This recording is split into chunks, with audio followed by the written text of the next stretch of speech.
twagala okutegeeza bannayuganda nti ekivulo ekya Nyege Nyege ekimaze ennaku nnya abantu mwabadde bali mu kujaganya awamu n'okunywa n'okulya n'okuzina amazina n'okwesanyusaamu kwamaze ne kuggwa bulungi olunaku lw'eggulo nti abantu bagezezzaako okwekuuma abantu abakulu abasobodde okugenda mu buweema bwabwe n'ebirala tetwafunyeyo kwemulugunya buli omu yabadde ku bibye waliwo yabadde agezaako okutuusa obuliisamaanyi oba attempted rape musango gumu wabaddewo ebivulo ebiwerako mu kifo ekyayitanda ekitudde ku yiika 16 naye nga twagala okwebaza ebitongole ebikuuma ddembe okuva mu kitundu ekya Kira region Jinja Buwenge n'ebitundu ebirala bakoze omulimu munene nnyo okulaba nti ebikujjuko bino bitambula bulungi nnyo. Mu nnamungi w'omuntu eyabaddewo tetwafunye nnyo misango gy'amaanyi, tewabaddewo ttemu, tetwafunyewo bikolwa bya buliisamaanyi, bantu babadde bakulu ababaddeyo nga tebannabagenda mu bikujjuko bino. Twavaayo n'amakubo ag'okuwabula abantu abakulu abaali bagenda okwesoggayo. So obusango obutonotono bwe twasobodde okufuna bwabadde 76 ekyaviiriddeko abantu 49 okuteebereza abadde bateebereza okubeera emabega w'emisango gino oba obuzzi bw'emisango gino okubaawo. Obubbi mwabaddemu emisango 51, obufere emisango 2, obubbi, okumenya n'okubba okumenya emmoroka cases zabadde 5, cases z'okwonoona zabadde 2, okusaalimbira mu kifo ekyo omusango gumu. Waliwo yabadde agezaako okutuusa obuliisamaanyi oba attempted rape musango gumu. Omusango gw'okutiisatiisa gwabadde gumu ate waliwo yabadde omu yagezezzaako okulimba aba security mu kitundu, emisango 3 egy'enjaga ate n'obufere obw'okufuna ebintu oli n'atasasula, mpozi ne cases 2 ez'okkuba oba okulwanagana. So bano bagenda kutwalibwa mu kkooti olwaleero, naye nga okusingira ddala twagala n'okwebaza bannamawulire, bannannyini kifo awamu ne basponsors okuva mu MTN, Uganda Breweries, aba Vision Group n'abalala mwenna tubeebaza. Mulimu abadigize okuva e Uganda n'abavudde mu nsi ez'enjawulo nabo tubeebaza olw'okuba nti bayolesezza empisa ez'ekika ekyawaggulu. Aba BBC bavuddeyo ne balaga nti ekikujjuko kino balina engeri gye bakiyiseemu nti kyabadde kya buseegu, naye ate obuseegu tetwafunye nnyo incident. Abantu bagezezzaako okwekuuma, abantu abakulu abasobodde okugenda mu buweema bwabwe n'ebirala tetwafunyeyo kwemulugunya, buli omu yabadde ku bibye. So bwe bityo bwe byatambudde ku sayidi eyo. Mpozi waliwo omwami omu Muna Katemba gwe bayita Sserunnya, ono nga bwe mwalabye ebifaananyi bye yabadde afulumizza, y'omu ku bazannyi ba firimu wansi wa Hollywood oba Ramon Film Group. Yavuddeyo n'akazannyo ak'entiisa oluvannyuma olw'okuddira ejjambiya. Yabadde azannya akazannyo oba ak'okulaga nti bamusozza ejjambiya n'emuyita mu lubuto n'efulumira mu mugongo. Kati ku ssaati gye yabadde ayambadde ng'olaba waliwo ekyefaananiriza omusaayi. Mu biseera bingi tuwabula bannannyini firimu oba bakazannyirizi nti bw'oba olina kasikiitiko oba ka vidiyo k'ozannya olina okusooka okuwabula abantu ba bulijjo. Ono waba yafunye ekifo mwazannyira Katemba we n'ebirala yabadde alina kwekuumira awo n'alyoka ayaniriza abalabi ababa baagala okulaba Katemba gw'aba azannya. Lwaki twamukutte? Ono oluvannyuma lw'okuddira essaati yabadde ejjudde ebisaayisaayi, ekyefaananiza ekisaayisaayi, yatandise okudduka emisinde mu bantu. Bannange nfa, munyambe biki? Kati abantu abamu abalabye ekifaananyi kiri ne batandika okudduka n'ab'emisinde. So we twaviiriddeyo kubanga abantu bano boddukiramu tosoose kubawa warning, tebamanye nti oba oli mu kuzannya Katemba oba ka firimu. So twagala okutegeeza aba Ramon Film Production nti ekikolwa kino mu enkulaakulana eriwo muyina nammwe okulaga obukugu nga mukola emirimu gyammwe. Programu eno ekutusibwako aba CP Coffee Academy abasangibwa mu UAE, Dubai ne Abu Dhabi nga bano bakugu mu coffee. Basomesa barista training, roasting ne brewing ku mutendera gwa certificate ate bakuyambako okufuna omulimu ng'omaze okusoma. E Dubai basangibwa ku Al Ansal Building opposite Safiu Tower. Mu Abu Dhabi basangibwa ku Electra Street Cop Building next to ADCB Bank.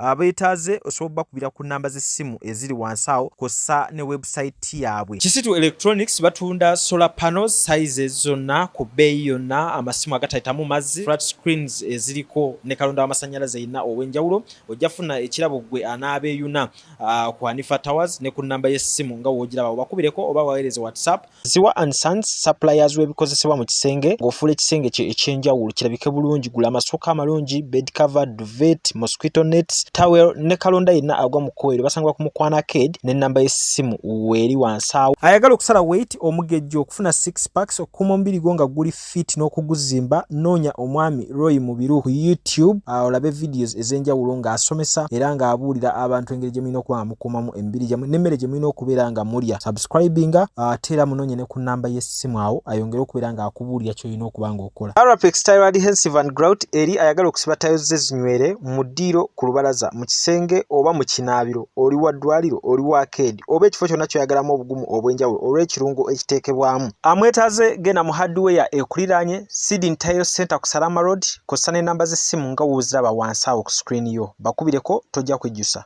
Mariam Massa mukyala muyimbi, mukyala muzadde afaayo nnyo eri abaana, alina music mulungi ate abuulirira. Genda ku YouTube channel Mariam Massa obeere ng'ate ofuna obuyimba bwe obw'enjawulo n'obubaka obubulimu. Now, I also want to confirm to the public, although the BBC termed the Nyege Nyege Festival as an immoral event, but we don't think it was immoral. We didn't register cases of immorality like it was allayed in the fears of many legislators and also members of the public. We want to inform the country that the festival ended successfully, and a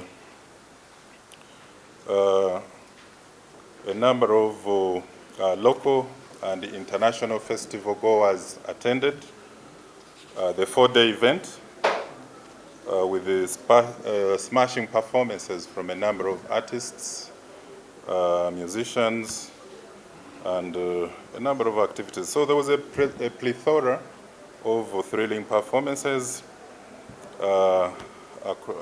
across the venue, and we want to take this opportunity, first of all, to thank the joint security agencies for providing security. They did a commendable job. Out of the thousands who attended the festival, we managed to register a total of 76 cases only. We had 5 cases of simple robbery, Then there were 51 cases of theft, minor cases of theft, obtaining money by false pretense, 2 cases, stealing from motor vehicle, 5 cases, malicious damage, 2, criminal trespass, 1. There was 1 incident of attempted rape, 1 incident of threatening violence, 1 case of giving false information. Then there was 1 whom we got with in possession of house-breaking implements. There were 3 people who were in possession of opium, and 2 cases of assault, and then 1 case of obtaining goods by false pretense. So we also want to thank the media partners who did a commendable job, and the partner companies, the sponsors, MTN, Uganda Breweries, and Vision Group, and the many others, and the entire crew of organizers, volunteers, and most of all, the entire revelers, both local and international, for their participation in the Nyege Nyege Festival. Since it is an annual event, we congratulate the organizers and everyone. We hope to meet again sometime, same time, probably next year. There was 1 case of an artist who I think is one of the makeup artists. He was a makeup artist called Serunya, who acts with Wakaliwood, that is Ramon film production. He was arrested, of course, by police. This is somebody who displayed a very scary and ghoulish act, which, without warning the public, so people were running and getting scared. When you're bringing out an act like this, you're supposed to warn the public, otherwise you can scare people, and at the end of the day, without cautioning them, you find that you're causing injuries. Instead of, if he was cleared to do a performance at a particular place, he should have restricted himself there. But now he was running all over the place with that act of his, as if a panga had been pushed. He had been injured or pierced with a panga. So it was quite ghoulish and scary, and we had to arrest him. Eventually we had to caution him and warn him, if you're bringing out a scary act like that, you're supposed to at least send a warning to those who are coming to view you, so that it doesn't scare the others. So our colleagues in the media should get to know these protocols. Amanya gange nze Nsuuga Mustafa, nkola ne Alihira Holdings, era ndowooza abantu abazze batukubira bagenda olaba nga yenze yennyini bwe balaba mu video ate nze gwe balabye ku site yaabwe. Biodigester kirabise nti kati abantu batandise okukkiriza nti gwe mulembe oguliko. Kituufu. Kuba okusookera ddala omunnayuganda yali amanyi nti yaabo bokka abayina enzigi enfunda kwa tuze twogerako nga ddala ddala ennyumba eri wano naye nga tetulina kabuyonjo we tugiteeka. Ku mulundi guno apartments zino zirabika nga zirina space nnene nnyo naye era nabo basazeewo okukozesa nkola eno. Basazeewo okukozesa nkola eno lwa nsonga olw'ebirungi n'emisomo gye tuzze tukola tusomesa abantu. Tutundire ekinnya mulundi guno engeri gye mukikozeemu. Leero ndaba mwawudde mu bibiri. Saate bulijjo tubaye tulaba nga ye batadde tank eno wabbali kwe muteeka amayinja. Okay, biodigester neri entono kuba kati ndaba mwasemba otulambulako nga tukola entono y'abantu 40. Eno y'abantu 100 gye tuzze okukola olwaleero. So ekigikozesa nti nno oluusi twawudde lwa nsonga bantu 100 kitegeeza amazzi mangi. Oluusi ky'ovalaba nti omuntu oli ankubira ne mugamba ogenda giteeka ku nnyumba y'amaka, apartments, muzikiti, ekereziya. So oli wambuulira ki kwagenda ogiteeka, nsobola determininga ne ngamba otuteekewo y'abantu 10, otuteekewo y'abantu 5, oba tuteekewo y'abantu 4. Soko tulambuliye ku migaso nannyini nyumba zino gyagenda ofuna mu biodigest eno gye mumukoledde? Kakati nannyini nnyumba eno yeesiimye nnyo lwa nsonga nti eno biodigester era emigaso gyayo egigirimu gyagenda ofuna. Ekisooka tagenda keera lunaku agambe nti bannange septic yajjudde nti nno ajja aleeta ekimotoka ate kimuggyako ssente ng'olwedde yagizimba. So biodigester tegenda keera ku makya nti ejjudde. So nawe nkityo ogwo omugaso gwe gusinga kubanga eri gundi yaffe twagikolanga naye ate era still ng'ejja n'ekulya lwa nsonga nti ebeera etuuka n'ejjula, so etuuka ng'esigala ekulya wadde ng'ate wagiteekamu ssente yo nnyingi. Ekyokulala nti beauty ye egenda vaayo eya compound nti nno pavers zigenda kuva eri engulu yonna gye mulengera paka eno. Amazzi era gagenda draininga gano ag'enkuba nga gagenda mu kaala akali ebbali awo nti nno beauty y'olujja egenda vaayo bulungi nnyo. Newe manjagala simbawo muddo kisoboka? N'oba oyagala simbawo muddo ogwo kubanga kati singa owa kamera waffe akulaga nti nno system ogira nti eri wansi fuuti bbiri kweno level kwe tuyimiridde wansi fuuti nga bbiri. So omuddo kakube gulina emirandira gitya guba gujja mmera. Yes, bannange tetukolera bagagga bokka ate era tetusijja bayita baavu. Omuntu wa wansi omufuna mpola ffenna gye tuggwa nange ndi mufuna mpola. So sikolera bantu sina kika kye ngamba mbuno nno nkolera baneeno wabula buli omu era buli omu nga bwozze bwe tukola ki bwe tukwata. Kati Alihira Holdings Uganda Limited tusangibwa Kamoocha Prince Charles Drive plot 45. Kamoocha we wali offices zaffe.